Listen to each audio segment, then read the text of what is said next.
শীতে বিভিন্ন হাসপাতালে বাড়ছে ঠান্ডাজনিত রোগীর সংখ্যা। বেশি আক্রান্ত হচ্ছে শিশু ও বৃদ্ধরা।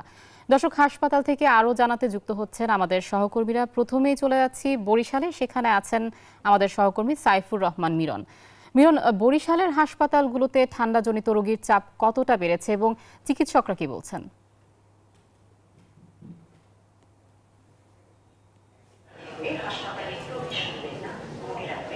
ধন্যবাদ আয়শা, আপনি ঠিকই বলেছেন যে শীতের প্রকোপ বাড়ার সঙ্গে সঙ্গে সারা দেশের মতোই বরিশালেও কিন্তু ঠান্ডাজনিত অর্থাৎ শীতের রোগ বাড়ছে এবং সে কারণে সবচেয়ে বেশি আক্রান্ত হচ্ছে শিশু এবং বয়স্করা। এই মুহূর্তে আমি বরিশাল শেরেবাংলা মেডিকেল কলেজ হাসপাতালের যে জায়গাটিতে সেটি হচ্ছে আউটডোরে কিন্তু আমরা লক্ষ্য করছি যে অনেক মানুষ এসেছেন, কিন্তু আউটডোরে শুধুমাত্র শিশুকে নিয়ে আসছেন তার চিকিৎসা দেওয়ার জন্য। এবং এছাড়া আমরা ইনডোরে যেটা দেখে এসেছি যে বয়স্করা কিন্তু মেঝেতে এবং অর্থাৎ বিছানা ছেড়ে মেঝেতেও অনেক রোগী ভর্তি হয়েছে। তারা নানান রকম ঠান্ডাজনিত বুকে ব্যথা, কাশি, সর্দি এরকম নানান রকম উপসর্গ নিয়ে তারা হাসপাতালে এসেছেন।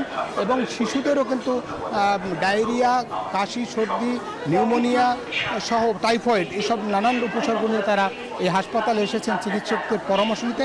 তবে আমরা চিকিৎসকদের সঙ্গে কথা বলেছি যে যেহেতু ঠান্ডা বাড়ছে সেই কারণেই শিশুরা বেশি আক্রান্ত হচ্ছে এবং বয়স্করাও আক্রান্ত হচ্ছে। যদি এক্ষেত্রে শিশুদের এবং বয়স্কদের জন্য বাড়তি নজর দেওয়ার পরামর্শ দিয়েছেন চিকিৎসকরা। অন্যদিকে হাসপাতাল কর্তৃপক্ষ আমাদেরকে জানিয়েছেন, হাসপাতালের যিনি নতুন পরিচালক এসেছেন ব্রিগেডিয়ার জেনারেল ডাক্তার এ.কে.এম.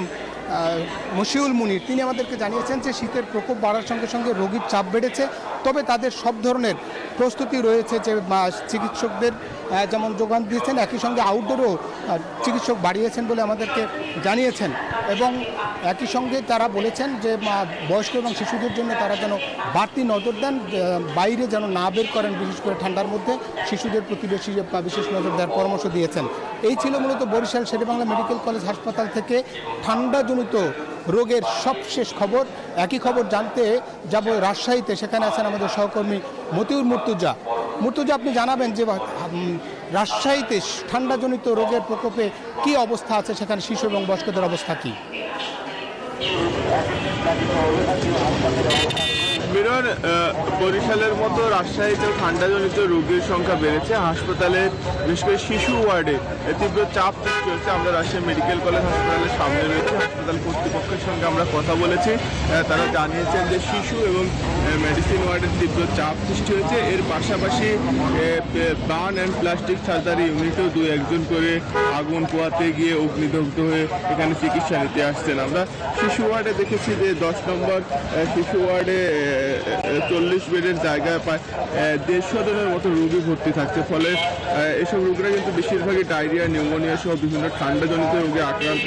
ফলে বেডে কিন্তু জায়গা না হয় ওয়ার্ডের মেঝে, বারান্দায় গাদাগাদি করে চিকিৎসা নিতে হচ্ছে। এর ফলে কিন্তু শিশুদের ঠান্ডা লাগার ঝুঁকি আরও বাড়ছে। অভিভাবকরা জানান যে খোলা বারান্দায় চিকিৎসা করতে এসে দুর্ভোগ বাড়ছে।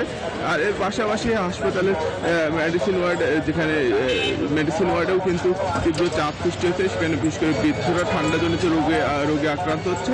এর পাশাপাশি হাসপাতালের বার্ন অ্যান্ড প্লাস্টিক সার্জারি যে ইউনিট রয়েছে সেখানে আগুন পোহাতে গিয়ে 2-1 জন অগ্নিদগ্ধ হয়ে এই হাসপাতালে চিকিৎসা নিতে আসছেন। ফলে আমরা বিশেষজ্ঞ চিকিৎসকদের সাথে কথা বলেছি, তারা জানিয়েছেন যে শিশু এবং বৃদ্ধদের সতর্ক অবস্থায় রাখতে হবে, এখানে কোনোভাবে ঠান্ডা না লাগে। এবং এর পাশাপাশি শীতে আগুন পোহানো থেকে বিরত থাকতে হবে। যদিও কেউ বা আগুন পোহাতে যায় সেক্ষেত্রে খুব সহজেই খুলে ফেলা যায়, এই ধরনের কাপড় পরতে হবে, না হলে অগ্নিদগ্ধ হয়ে বড় ধরনের ক্ষতির আশঙ্কা রয়েছে। আর হাসপাতাল কর্তৃপক্ষ বলছে তাদের পর্যাপ্ত প্রস্তুতি রয়েছে। শিশু এবং মেডিসিন ওয়ার্ডে নার্স এবং ডাক্তারের সংখ্যা বাড়ানো হয়েছে।